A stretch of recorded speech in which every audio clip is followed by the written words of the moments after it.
Hello நண்பர்களே, last வீடியோவோட continuation தான் இந்த வீடியோ. இதில் என்ன பார்த்தீங்கன்னா, இப்போது கல்யாணத்துக்கு முன்னாடி வரைக்கும் அப்பா அம்மாவோட நிழலில் வந்து இருக்கிறோம். அந்த நேரத்தில் வந்து அந்த அளவுக்கு கஷ்டப்பட்டிருக்க மாட்டோம்.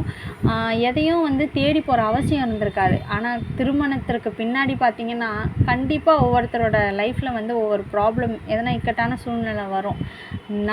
நான் பார்த்த வரைக்குமே என்னோடய ஃப்ரெண்ட்ஸே வந்து நிறைய பேர் வந்து நல்லா ஸ்டைலாக அப்படி இப்படி இருந்தவங்கலாம் இன்றைக்கி ஆஃப்டர் மேரேஜ் வந்து சில பர்சனல் ரீசன்ஸ்க்காக சாமி மேலே அவ்வளோ ஒரு முக்கியத்துவம் கொடுத்து நடந்துகிட்ருக்காங்க.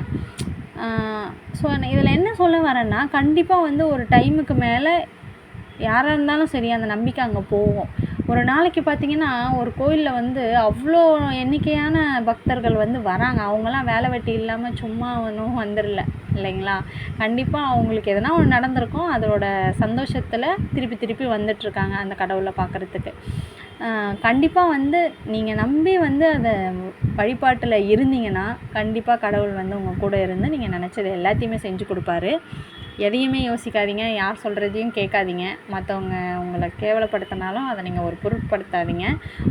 உங்களோட எண்ணத்தை மட்டும் நீங்கள் அந்த கடவுள்கிட்ட எடுத்து வச்சுட்டு நல்லபடியாக வழி நடத்தணும் அப்படின்றத வேண்டிக்கோங்க. கண்டிப்பாக வாழ்க்கையில் எல்லாமே நல்லதே நடக்கும். வெற்றிவேல் முருகனுக்கு அரோகரா.